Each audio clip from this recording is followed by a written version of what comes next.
Escucha, hermano.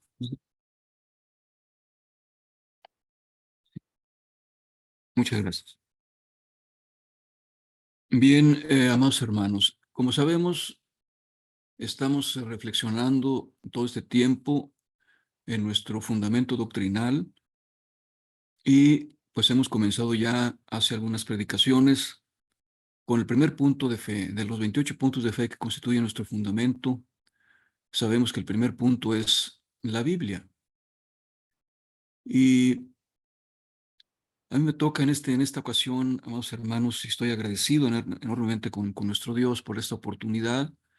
Y también con nuestro hermano ministro Esdras Valencia, su hermano Mario, y también les agradezco a todos ustedes eh, por su gran amabilidad de permitirme estar frente a ustedes en esta ocasión. Ya, amadísimos hermanos, se ha predicado hasta este momento que la Biblia, hermanos, es la palabra de Dios.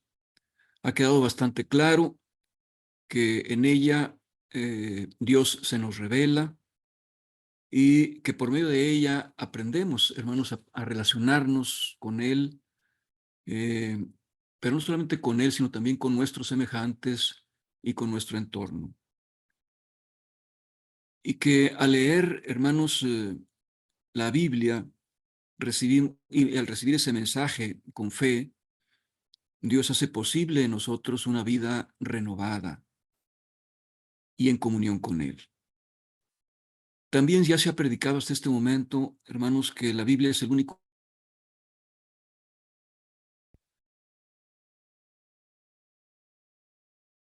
que desde todos los procesos por los cuales todo este sagrado libro, entonces Dios se ha manifestado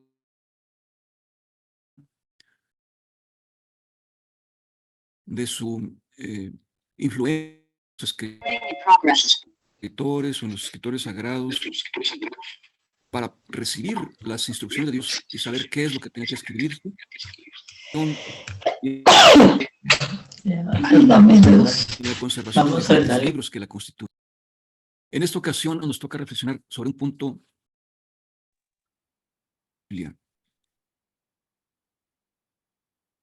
hermanos, es la norma completa de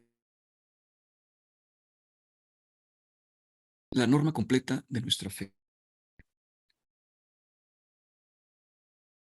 Sabemos, hermanos, que la Biblia, por ser la palabra de Dios, es la instrucción completa para nuestra vida, eh, de cómo debemos nosotros conducirnos delante de nuestro Dios y delante también de nuestros prójimos. Inclusive seres que también son creación de Dios y que no, que no de la cobertura también de de la Biblia. Hablamos también del reino animal, de lo que Dios también creó en el entorno nuestro, y todo eso merece también un apropiado de nosotros. Recordemos, hermanos, ese pasaje tan ilustrativo para nosotros que viene precisamente a este tema específico de que la Biblia es la forma completa de nuestra fe, en el cual Josué recibe la instrucción de Dios una vez que murió Moisés, la labor precisamente que iba a desarrollar Moisés. Cuando muere Moisés, eh,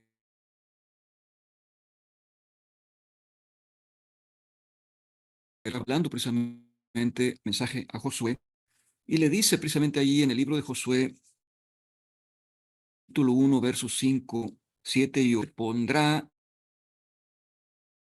te podrá hacer frente en todos los días, como estuve con Moisés, así también estaré contigo, no te dejaré ni te desampararé. Pero luego aquí viene lo interesante, hermanos, de este pasaje. Le habla de un requisito indispensable que es seguir. Le dice, solamente esfuérzate y sé valiente para cuidar de hacer conforme a la ley que mi siervo Moisés te mandó. No te apartes de ella ni a diestra ni a siniestra, para que seas prosperado en todas las cosas que emprendas. Le sigue diciendo, nunca se apartará de tu boca este libro, y de noche meditarás en él, para que guardes y hagas conforme a todo lo que en él está escrito, porque entonces harás prosperar tu camino y todo te saldrá bien.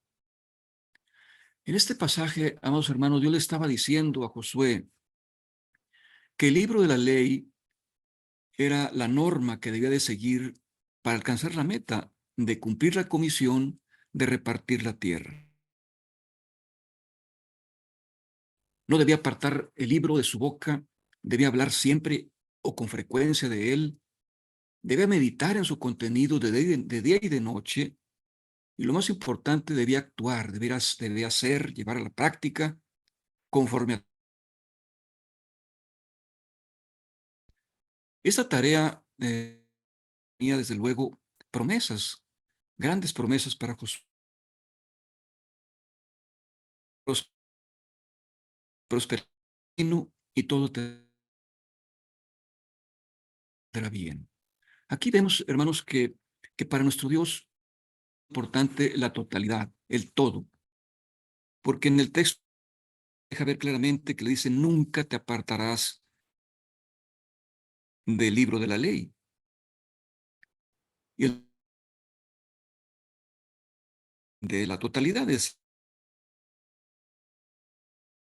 que estar pegado, ligado, haciendo lo que el libro de la ley decía. Claro que en ese caso, en este caso nos estamos refiriendo que en aquel entonces se refería, claro, a los escritos antiguos, ¿verdad?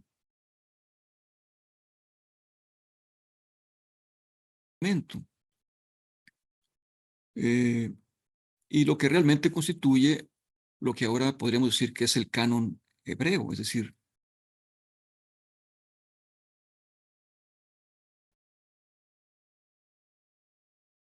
Dios, ¿verdad? Y todos y cada uno de los mandamientos de Dios.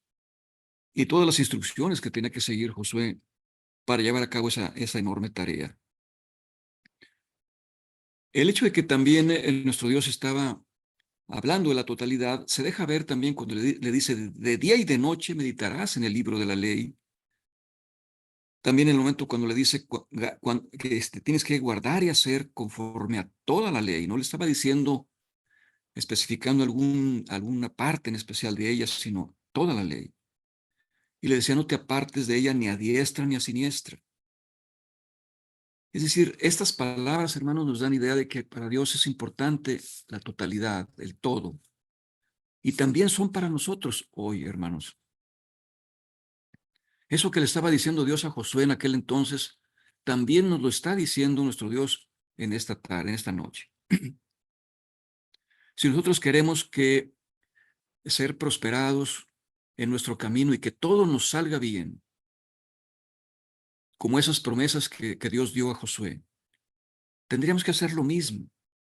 Tendríamos que nunca apartarnos de este libro, que en este caso ahora es la Biblia cristiana, que tiene pues un canon ya más amplio, incluyendo los libros del Nuevo Testamento. Y nos estaría diciendo también que nosotros tendríamos que hablar constantemente, tendríamos que tener en nuestra boca siempre o con frecuencia el contenido de este maravilloso libro, que tenemos que meditar en él de día y de noche, literalmente. Claro que está hablando en una analogía y está refiriéndose a que simplemente es siempre, siempre estar meditando en él, aún en nuestras actividades cotidianas, de alguna o de otra forma, lo que hacemos o lo que dejemos de hacer tiene que ver o tendría que ver con el contenido de este sagrado libro. Tendríamos también que actuar, desde luego, y eso es lo más importante, conforme a todo lo que en él está escrito. Es decir, a nuestro Dios no le agrada la ambivalencia, hermanos, la indecisión, ¿verdad? El doble ánimo, la duda, la poca fe. No le agrada el que no seamos ni fríos ni calientes. No le agrada el que sirvamos a dos señores. No le agrada aquello de que poniendo la mano en el arado y miramos hacia atrás, tomamos otras decisiones.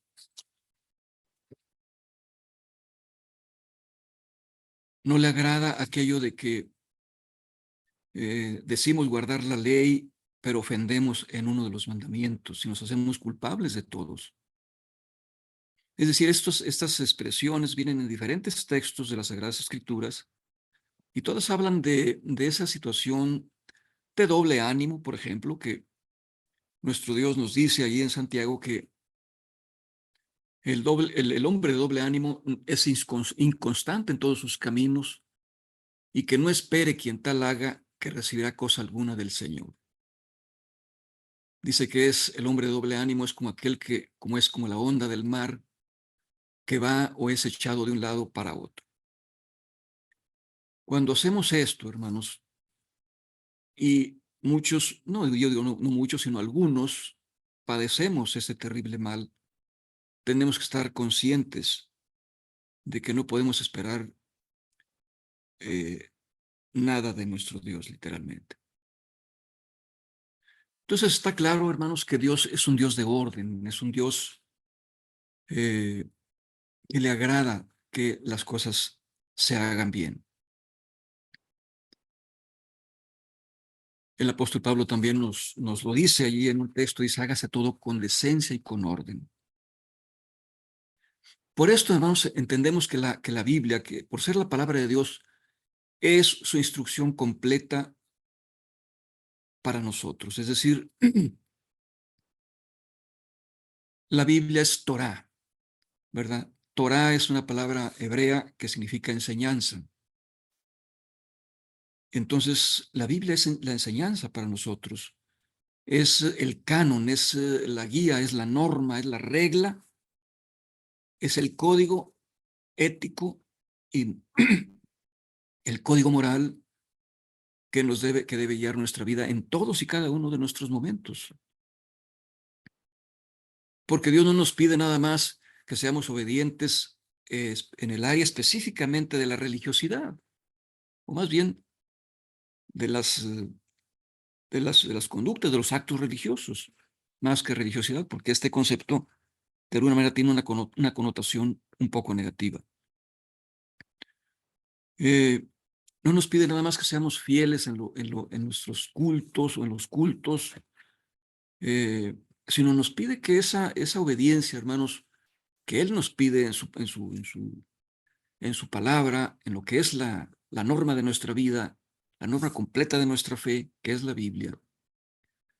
Nos pide que seamos cristianos, hermanos, como dicen ahora, de 24/7, o sea, las 24 horas del día, los 7 días de la semana.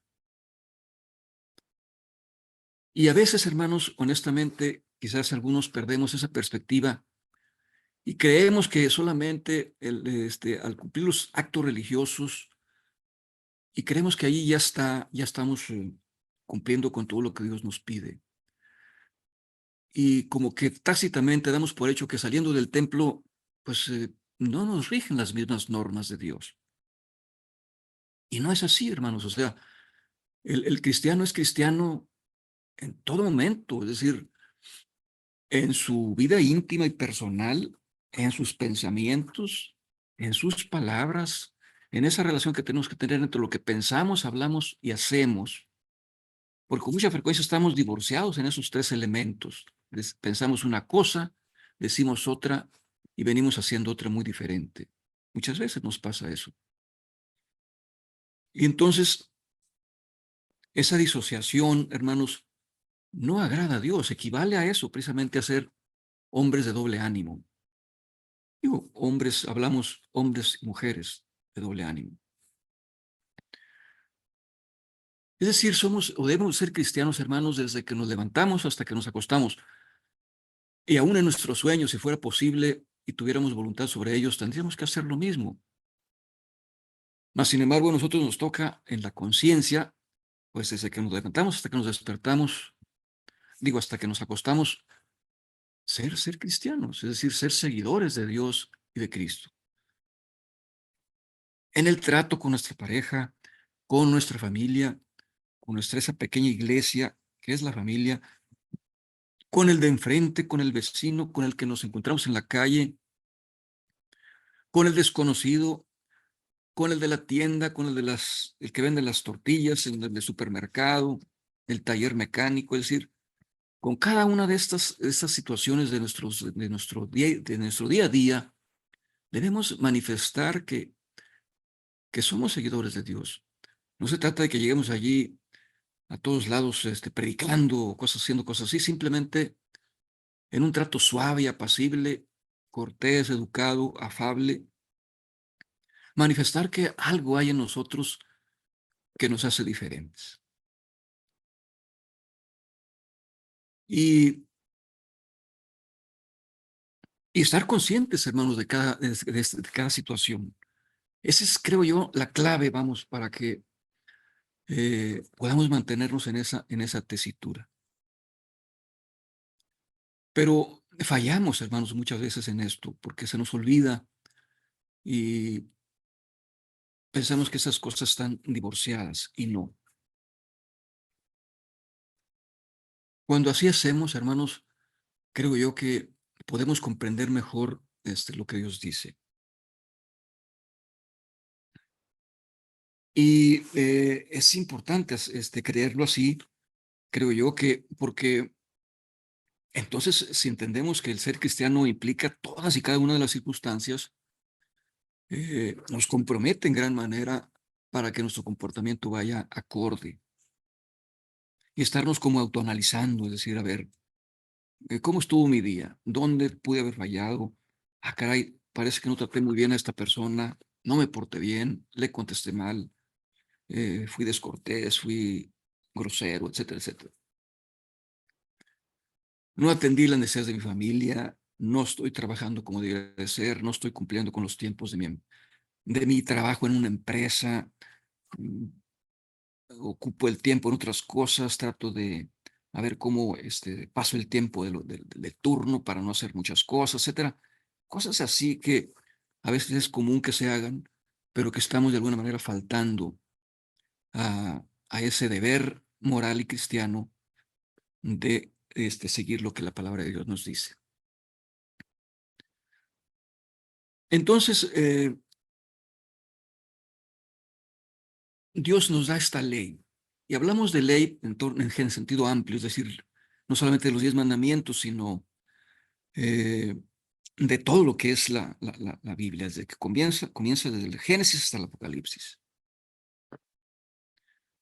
Y entonces entendemos, hermanos, que una ley, hermanos, es una regla fija, es decir, es algo que no podemos nosotros torcer o cambiar, ¿verdad? Que establece alguien, en este caso es nuestro Dios, pero que en sentido general, pues lo establece una autoridad, lo establecen eh, los ejecutivos, los dueños de una empresa, etcétera, etcétera. Es una regla fija, es una norma, un precepto, un conjunto de preceptos dictados por una autoridad que rige las relaciones entre la autoridad que establece la ley y los miembros de la comunidad que se sujetan a ella, ¿sí? Y cuando la ley, hermanos, se dicta para generar bienestar colectivo, hermanos, adquiere el carácter de ley justa. Este razonamiento me parece muy interesante porque basa este concepto de la justicia de una ley en el sentido de que es buena para los demás, para aquellos que tenemos que cumplirla o que tienen que cumplirla. Si es justa, si es para generar bienestar, es una ley justa. Y así es la ley de nuestro Dios, hermanos. Y la Biblia nos lo muestra en múltiples situaciones. Nos muestra el inmenso cuidado que tiene Dios de nosotros. Ahí en Jeremías nos dice en 29:11 que Dios tiene pensamientos de paz y no de mal para nosotros como seres humanos. En 1 Pedro 5:7 nos dice que nosotros debemos echar toda nuestra ansiedad sobre o en Dios, porque Él tiene cuidado de nosotros. En Romanos nos dice que Él nos conoció y nos predestinó para que fuésemos hechos conforme a la imagen de su Hijo. Y en 1 Pedro 2:9 nos dice que tiene planes para cada uno de nosotros. Nos dice que nosotros somos linaje escogido, real sacerdocio, nación santa, pueblo adquirido por Dios, para que anunciemos las virtudes de aquel que nos llamó de las tinieblas a su luz admirable. En Deuteronomio nos dice que que Él ha prometido que no nos dejará ni nos desamparará. Y en Romanos 12:2 también podemos leer que la voluntad de Dios, la buena voluntad de Dios es agradable y perfecta para cada uno de nosotros. Entonces, por lo tanto, hermanos, no cabe ni la menor duda que su ley es santa y justa, que su ley son instrucciones que incluyen todo lo que el creyente necesita, hermanos, para vivir una buena vida. ¿Sí? Ese hermoso Salmo 1 dice que eh, aquel ser humano, hombre, mujer, niño, adolescente, anciano, que pone su vida, su delicia en este caso, en la ley de Jehová y que medita en ella día y noche, lo compara a un árbol plantado junto a corrientes de aguas, que da su fruto a su tiempo, que su hoja no cae y que todo lo que hace prosperará. El Salmo 112 nos dice claramente, dice, bienaventurado el hombre que teme a Jehová y que se deleita en sus mandamientos. Dice, su descendencia será poderosa en la tierra, bienes y riquezas hay en su casa, y su justicia permanece para siempre. Qué hermosas promesas. También dice, es clemente, misericordioso y justo. Aquel que teme a Jehová. Dice, no resbalará jamás. En memoria eterna será el justo. No tendrá temor de malas noticias. Su corazón está firme y confiado en Jehová. Entonces no cabe ni la menor duda, hermanos, que Dios quiere lo mejor para nosotros, pero que nosotros, si queremos, hermanos, acceder a estas promesas, tenemos, hermanos, que ser obedientes y tomar precisamente como la norma de nuestra fe completa a lo que es la Biblia. Entonces, es un sistema de normas, hermanos, que contienen las instrucciones para llevar una vida recta, justa, gozosa, plena, productiva, que dé fruto y que deje huella y que sea equilibrada. Esto de que la vida de nuestra vida debe ser equilibrada, yo lo comparo con la rueda de la vida, así le llamo. Es decir, como seres humanos tenemos muchas esferas, muchas áreas, vamos, de nuestra vida.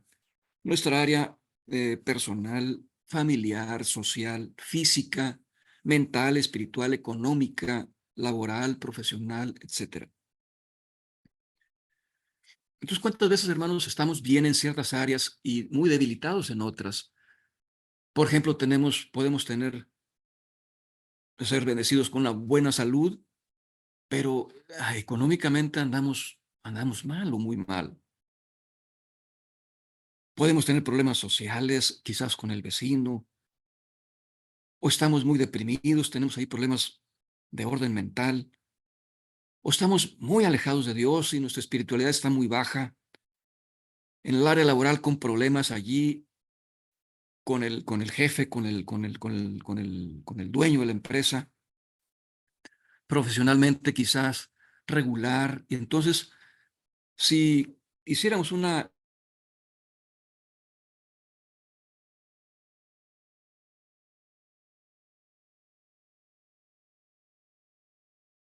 poner el 10 como referencia y decir, bueno, en lo físico ando en 8, ¿verdad? En lo social, caray, estoy en 3. En lo mental, pues 4. En lo espiritual, 1. En lo económico, pues 6. En lo laboral, 5. En lo profesional, 8, por decirlo así. Entonces, y luego le unimos el contorno de esos puntos en su extremo. Entonces vamos a ver que queda una rueda que no es rueda, o sea, algo así muy, decíamos en la infancia, una cosa golobana, decíamos nosotros así cuando éramos pequeños. Entonces, algo que no rueda. Y imaginemos que esa imagen la hacemos en tercera dimensión y la ponemos a rodar. ¿Cómo rodaría? Pues dando tumbos, ¿verdad? Tumbos. De repente se estanca luego sí gira y luego de repente eh, se va de lado, etcétera, etcétera. Entonces, así podemos comparar a veces nuestra rueda de la vida. Y no digo que necesariamente tenemos que tener el 10 en todo, porque eso pues es una utopía, pero esa debe ser nuestra meta. Y precisamente siguiendo estas reglas, estas normas que Dios nos establece en su palabra, podemos aspirar a acercarnos, hermanos, lo más posible a esa rueda suave que gire sin tanto problema. Seguramente rodaría tan exquisitamente suave cuando, eh, si somos agraciados, vamos, con con la venida de Señor Jesucristo que nos dé ese beneficio de la resurrección para vida, y entonces ahí llegaríamos a la perfección. Y entonces a nuestro Dios no se le olvidó nada, vamos, en la Biblia está todo, hay respuestas para cada una de esas áreas y más. De tal manera que Dios no dejó nada en lo oculto para nosotros. Cualquier problema que podamos tener, cualquier dificultad, cualquier conflicto, eh, aquí vamos a encontrar la respuesta. A veces andamos muy angustiados, muy preocupados y dicen, no sé qué me pasa, y pretende uno buscar alguna ayuda ahí con algún psicólogo, con alguien que quieres hablar, y nos olvidamos, hermanos, que las respuestas están aquí. No quita lo otro, pero primero tenemos que ir a la palabra de nuestro Dios. Y entonces, a la Biblia no le falta ni le sobra nada, por lo cual, hermanos, no requiere agregarle ni quitarle nada. Hay muchas tendencias en el mundo en donde se le quieren agregar ciertas filosofías o se le quieren quitar ciertas partes, o hay denominaciones en donde dicen, bueno, el Antiguo Testamento ese ya no, y nosotros nada más el puro Nuevo Testamento. Y del Nuevo Testamento estos textos no, porque estos son muy fuertes, nos confrontan seriamente y consciente o inconscientemente no se predica nada sobre ello. Y entonces como que seleccionamos o selecciona el ser humano lo que le interesa de la ley de Dios. Y eso no es lo que agrada a Dios sin duda, porque Dios escribió toda la ley, o sea, toda la Biblia. Digo, no dice la Biblia que la escribió de su propio dedo, más que esos 10 mandamientos, pero inspiró a los escritores sagrados y nosotros entendemos que la Biblia es toda, no nada más una parte, toda es palabra de Dios. Y entonces, cualquier cosa que se le quiera agregar, hermanos, o corriente de pensamiento que se le pretenda agregar para cambiar el orden, el sentido o el carácter establecido por Dios, no solamente no se requiere, sino que no tiene cabida. Y lo más importante es falta grave delante de Dios. La misma Biblia hace serias advertencias para aquellos que quieran hacerlo, que lo intenten o que lo hagan. Recordemos Deuteronomio 4:2 dice, no añadiréis a la palabra que yo os mando, ni disminuiréis de ella, para que guardéis los mandamientos de Jehová vuestro Dios que yo os ordeno.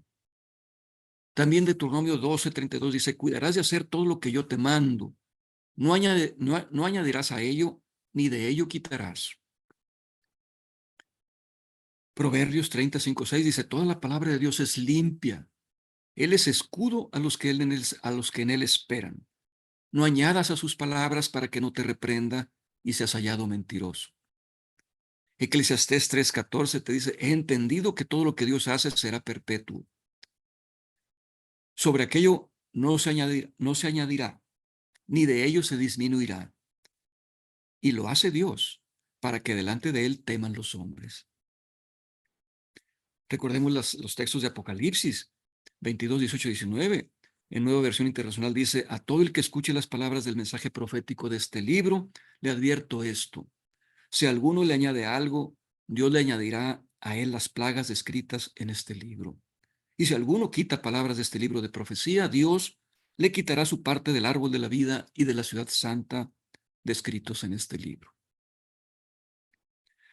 Nuestro Señor Jesucristo también nos deja ver ese espíritu de, de integridad, de que la palabra de Dios no se le puede quitar, algo que Dios ha establecido, cuando Él mismo dice, no penséis que he venido a abrogar la ley o los profetas. Dice, no he venido a abrogar, a quitar, a destruir. No he venido a abrogar, no he venido para abrogar, sino para cumplir. Dice, porque de cierto os digo que hasta que pasen el cielo y la tierra, ni una jota, que es la letra más pequeña del alfabeto hebreo, ni una tilde, que es una pequeñísima marca, dice, pasará de la ley hasta que todo se haya cumplido. De manera que cualquiera que quebrante uno de estos mandamientos muy pequeños y así enseñe a los hombres, muy pequeño será llamado en el reino de los cielos. Mas cualquiera que los haga y los enseñe, este será llamado grande en el reino de los cielos. Por esta razón, amados hermanos, a lo largo de los siglos la Iglesia ha comprendido que no debe añadirle ni quitarle a su contenido y a no ir más allá de lo que el texto inspirado llega. Hasta donde llega el texto, dice allí nuestro fundamento doctrinal, en donde este guarda silencio, hablando del texto bíblico, también la Iglesia lo hace. Entonces, qué importante es también aprender y saber y pedir al Espíritu de Dios que nos guíe para entender lo que tenemos que entender cuando leemos las Sagradas Escrituras, a no torcer el mensaje, el texto, a no forzar el texto para que diga lo que nosotros queremos que diga, porque nos mueve otro tipo de principios o de ideas. ¿Y cuántas veces sucede eso, hermanos, en situaciones, en predicaciones que vemos por allí en internet, en donde el texto es forzado, es tergiversado, no se apega al contexto en el que fue dicho o escrito, y entonces dice cosas aparentemente que realmente no dice, y que eso también es faltar a la verdad. Equivale a lo mismo, hermanos, a agregarle o a quitarle contenido a la palabra de Dios.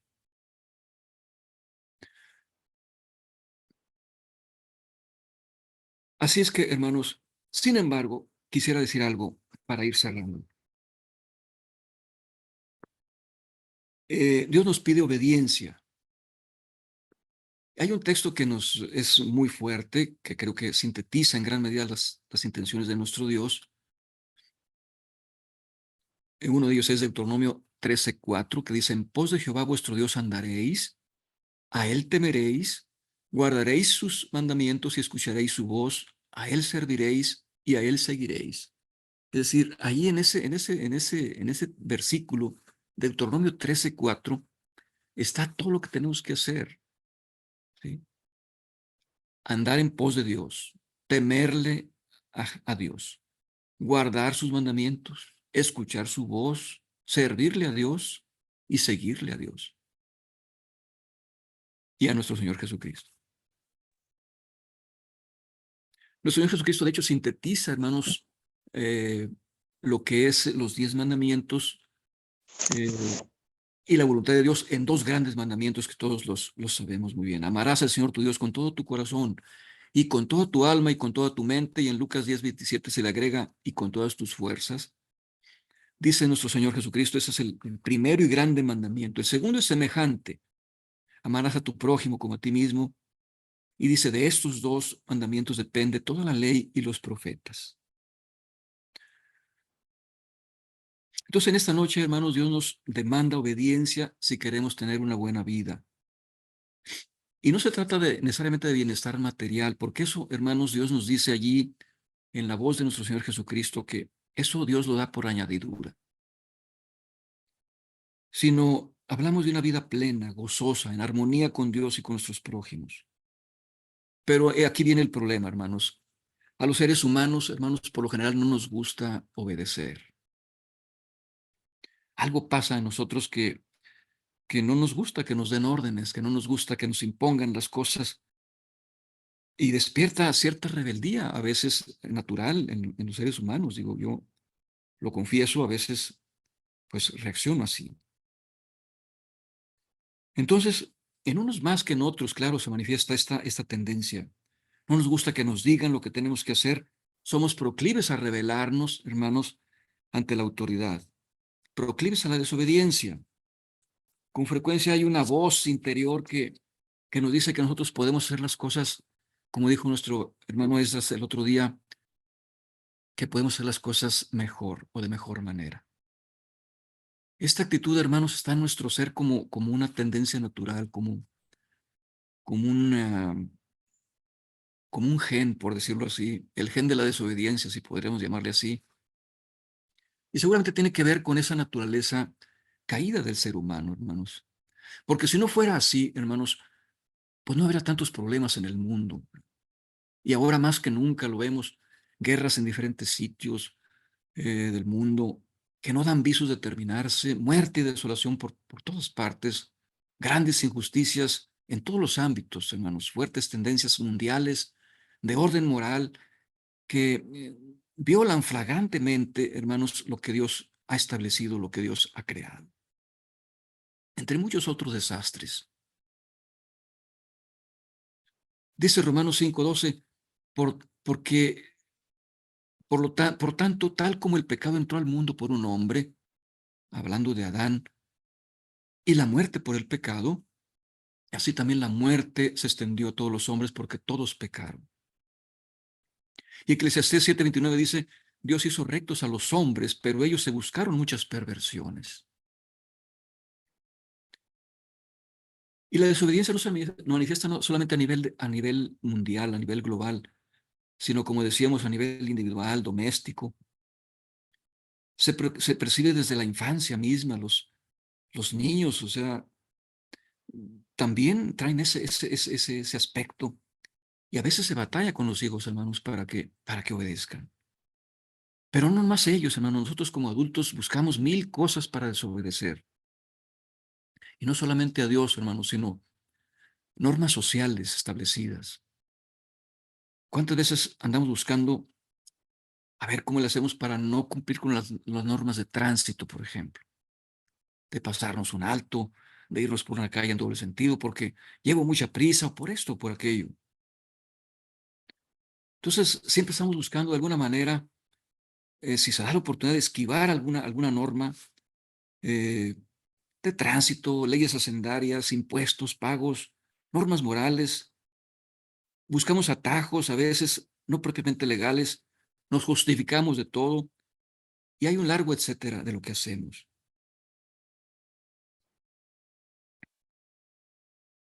Así es que tenemos que entender, hermanos, que Dios nos llama a la obediencia, pero finalmente quiero decir algo que espero no ofender a nadie, ni a Dios, ni a ninguno de vosotros, sino que a veces, hermanos, también hay cierta tendencia en donde queremos a veces ser tan obedientes a los que Dios dice, que hacemos lo que hacía el pueblo, no el pueblo hebreo en totalidad, pero sí específicamente, por ejemplo, los fariseos, los doctores de la ley, los escribas.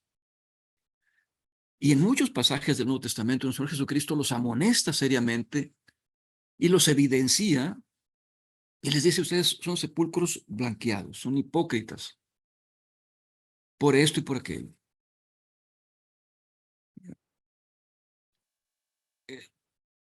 Consideraban que nuestro Señor Jesucristo violaba el sábado, pero ellos no eran capaces de dejar una bestia, una remuda, en el río, en el arroyo, tenían que sacarla.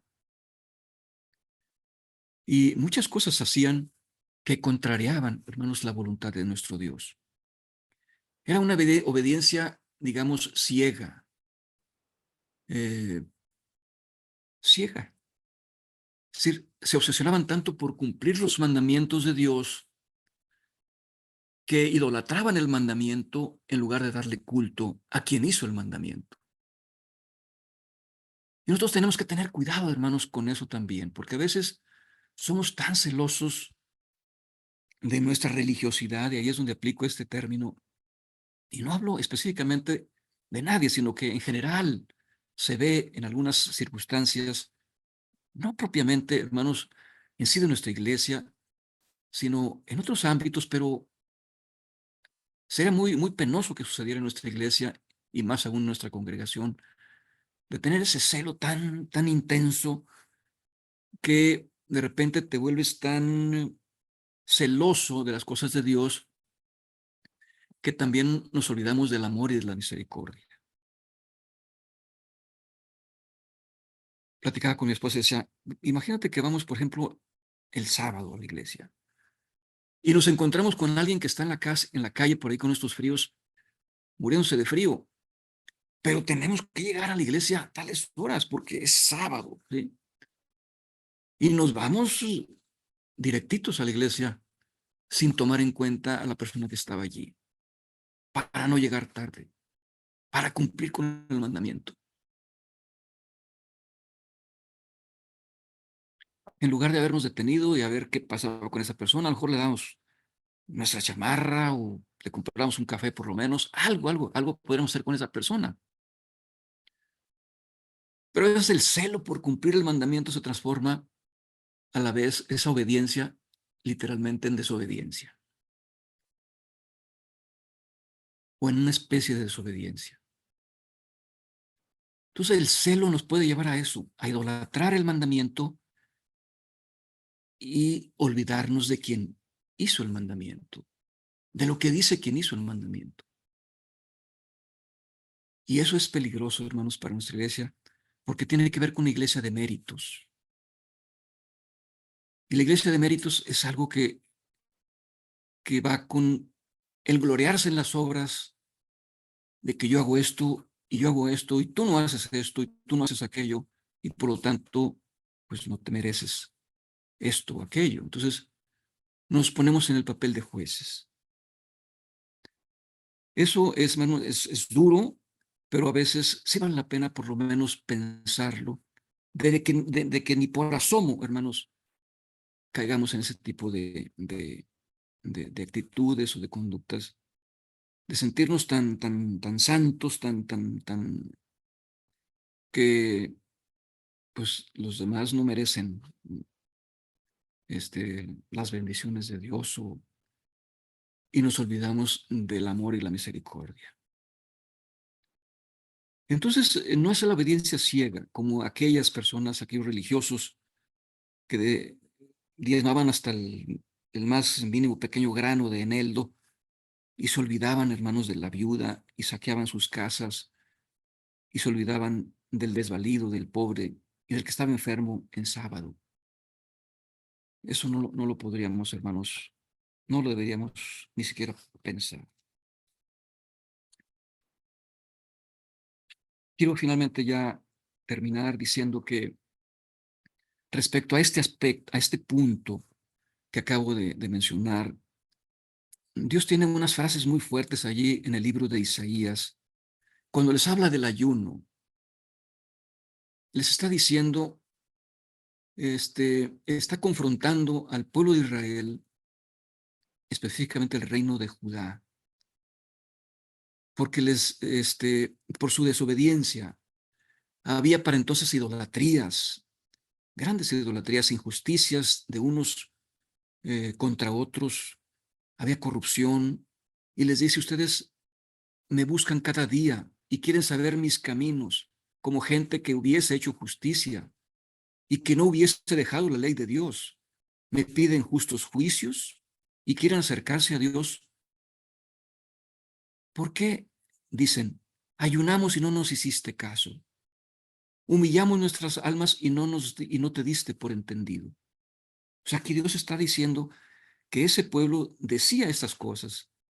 El pueblo decía, ¿por qué ayunamos y no hiciste caso? Era una reclamo a Dios.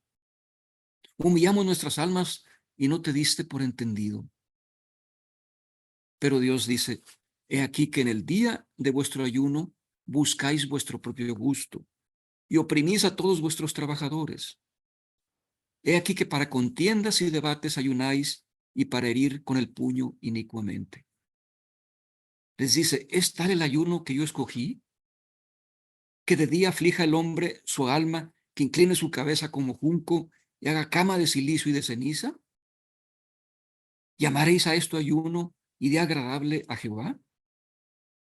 ¿No es más bien el ayuno que yo escogí desatar las ligaduras de impiedad, soltar las cargas de opresión y dejar ir libres a los quebrantados y que rompáis todo yugo? ¿No es que partas tu pan con el hambriento y a los pobres errantes albergues en casa y cuando veas al desnudo lo cubras y no te escondas de tu hermano? Esto es bastante fuerte porque ellos creían que estaban haciendo las cosas bien, pero aquí nuestro Dios está evidenciándolos, diciéndoles cómo es posible que ustedes ayunen, pero ayunan para mal. Nosotros podríamos aplicar esto y decir, bueno, nosotros también deberíamos de ayunar de comer prójimo, por ejemplo, ¿verdad? Deberíamos de ayunar de decir impropiedades, de decir palabrotas, de actuar así, de actuar así, de maltratar a mi esposa, a mi esposo, de no hacer aquello que tenía que haber hecho para beneficio de mi familia y de los demás, etcétera, etcétera. Ese es el ayuno que nos pide Dios. Recuerden, hay en otro pasaje también que nuestro Dios dice, estoy cansado de sus días de reposo, estoy cansado de esto, estoy cansado de esto, porque lo hacían por rutina. Amados hermanos, el Señor Jesús nos enseñó que el amor está por encima del precepto. También esto nos lo dijo nuestro hermano Esdras hace unos días. El amor está por encima del precepto y que el precepto sin el amor no tiene valor para Dios. El sentido de la ley es servir al hombre, no enjaularlo. Hay una frase que leí por ahí de cómo los ateos opinan de los cristianos. Dicen, los cristianos son pájaros enjaulados. Ellos dan por hecho que la Biblia nos tiene así metidos en un cubo ahí, inhabilitados para hacer todo. Que no sea así una realidad, para nada. Porque el sentido de la ley, hermanos, no es eso, no es enjaular al ser humano. Dice el Señor Jesucristo, el sábado se hizo para el hombre, no el hombre para el sábado. Y lo demostró una y otra vez cuando Él sanó en sábado. Tuvo misericordia con los enfermos en sábado. Entonces, el sentido de la ley es servir al hombre, es, es darle gozo, es darle alegría, es prosperarlo, es que el hombre tenga comunión con nuestro Dios. Pero nosotros muchas veces nos buscamos esas apreciaciones. Nuestro Señor Jesucristo dice, venid a mí porque mi yugo es fácil y ligera mi carga. O sea, no es un yugo, sino que ahí está la verdadera libertad en la palabra de nuestro Dios. Entonces la obediencia a Dios, hermanos, esta noche nos dice que nos llama a que no solamente en los momentos de estar en la iglesia, en el culto, y en la relación con los domésticos de la fe, debe darse la obediencia, sino es en todos los ámbitos, en todos los lugares, en todos los momentos. Pidamos a Dios, hermanos, sabiduría y que nos aumente la fe para comprender el gozo y las bendiciones que trae a nuestra vida el obedecerle. Que su Santo Espíritu nos guíe, hermanos, a comprender que el amor es lo que debe guiar nuestra obediencia y que el precepto sin amor no tiene valor para Dios. Amados hermanos, mi deseo es que Dios los bendiga en gran manera. Paz a vosotros.